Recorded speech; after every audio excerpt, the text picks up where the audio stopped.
सब इलाका में ढांचागत स्पेंडिंग बढ़े, वहाँ की इंफ्रास्ट्रक्चर बढ़े, इसके ऊपर जोर दिया गया है।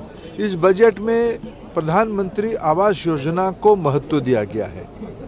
मुद्रा लोन में जो सेकेंड लेवल है उस पर जोर दिया गया। उसमें देश की अर्थनीति ट्रिकल डाउन इम्पैक्ट की तरफ नीचे, अर्थनीति के जो एकदम नीचे पायदाने पे जो स्टेक होल्डर है वो भी उसके लाभार्थी हो पाएगा, उसको और मजबूती से आगे जा पाएगा। अनेक टैक्स की सहूलियत दी गई है। ये सारे को मैं तुलना करूं, इस बजट देश में नया रोजगार सृजन करेगा। Next generation skilling, upskilling, reskilling की कल्पना इस बजट में की गई है। 1000 ITI को देश की इंडस्ट्री के साथ मिलके 21st सेंचुरी रिक्वायरमेंट के लेवल पे उसको तैयार किया जाएगा। एजुकेशन लोन, स्किल लोन, अनेक युवा हितैषी कार्यक्रम इस बजट में लाया गया है। लेकिन विपक्ष का कहना है कि ये जो बजट है ये बिहार आंध्रा सेंट्रिक बजट है और नंबर 2 की सरकार बचाने वाला बजट है। ये बजट देश की मध्यवर्गीयों के लिए है। ये बजट देश की, क्या प्रधानमंत्री आवास योजना सिर्फ बिहार और आंध्र में बनने वाला है? देश की सभी राज्यों में बनने वाला है। मुद्रा लोन के लाभार्थी क्या चंद राज्यों में होंगे या देश भर में होंगे?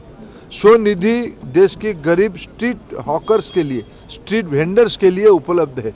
क्या सिर्फ कुछ राज्यों में रहेगा या पूरा देश में रहेगा?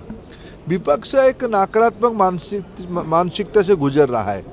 विशेष करके कांग्रेस पार्टी लगातार तीसरी बार फेल हुई है। इसकी हताशा उनको सब चीज में दिखता है। इस बजट को मैं स्वागत करता हूं। सर, इंटर्नशिप की एक नई योजना आई है, उसमें 1 करोड़ युवाओं को उसका लाभ मिलेगा, लेकिन कांग्रेस का कहना है कि ये उसका जो मैनिफेस्टो था उसको कॉपी किया है। चिदम्बरम जी ने इस पर ट्वीट भी किया है। देखिए, फाइनली किया तो हमने ना, लोगों ने आपको तो मौका नहीं दिया।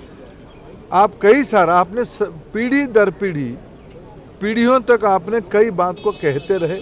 आपको लोगों ने, पिछले में कह रहा हूँ ना, कांग्रेस पार्टी तीसरी बार फेल हुई है। इसीलिए तो नाम अभी कटा लेना चाहिए। चिदम्बरम साहब नाम कटा के और कहीं स्कूल में दाखिला करनी चाहिए। लोगों ने उनको रिजेक्ट किया है, हम लोगों के लिए काम किए हैं। 10 साल में पहली बार फ्लड को भी एड्रेस किया गया है। बिहार के फ्लड से बहुत परेशानी लोगों को होती थी और इस सरकार ने 11,500 करोड़ रुपए देने का ऐलान किया है। मैंने वही कहा ना कि देश में पूर्वी भारत को महत्व मिला है। पूर्वी भारत की मेहनत का लोग देश की अर्थनीति में गति लाते हैं। उनके मन में रहता था कि हमारी इलाका कब पश्चिम जैसे, दक्षिण जैसे, उत्तर जैसे विकसित होगा।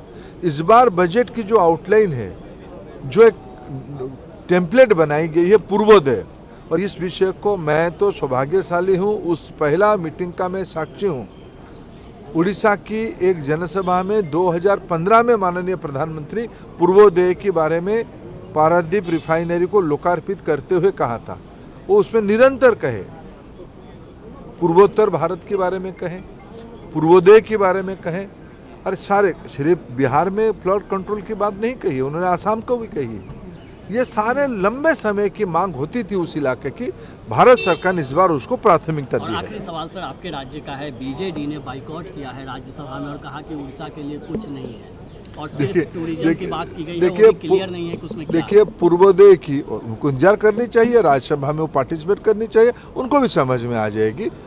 डबल इंजन की सरकार उड़ीसा में विकास की ट्रेन को और गति से चलाएगी। महाराष्ट्र और पश्चिम बंगाल के विपक्षी दलों ने भी इसका विरोध किया है कि उन दोनों राज्यों की अनदेखी की गई। देखिए, पूर्वोदय में तो बंगाल है ही।